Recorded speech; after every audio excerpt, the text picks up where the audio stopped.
করে দাও আল্লাহ কারোর কাছে কোনো জবাবদিহিতা করা লাগবে না যদি রহমত দিয়ে বর্ষণ করে দাও আল্লাহ রহমতের কোনো কমতি হবে না রহমানুর রহিম নামের খাতিরে আমরা প্রত্যেকের জীবনের গুনাহ তুমি মাফ করে দাও আল্লাহ কে জানি হাত বানাইছে কার জানি জগতের মধ্যে আম্বা নাই যে বাবার ইচ্ছা ছাড়াই আমার ঠিকাইটা মাথার ঘাম পায়ে ফেলাইয়া পরের বাড়িতে বদলার কাম কইরা সন্তানরে মানুষের মতো মানুষ করার জন্য আব্বার অন্তরে বাড়ি বানাইছে এমন আব্বা যাদের কবরে গো আল্লাহ আব্বার কবর জান্নাতের বাগান বানাইয়া দাও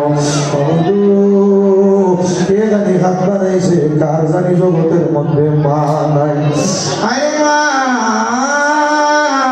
যে মায়ের মাকে আঘাতে কলি দ্বারা কোন পর্যন্ত ঠান্ডা হইয়া যায় যে মায়ের দিকে এক নজরে তাকাইলে কবুল ওদের ছাওয়া হইয়া যায় আল্লাহ এমন মা বাবা যার কবর দেশে রাখো তোমার মায়ের নজরে সেই মায়ের কবরেতে আযাব তুমি দিও না দুঃখের দরদি আমার জনম দুঃখী মা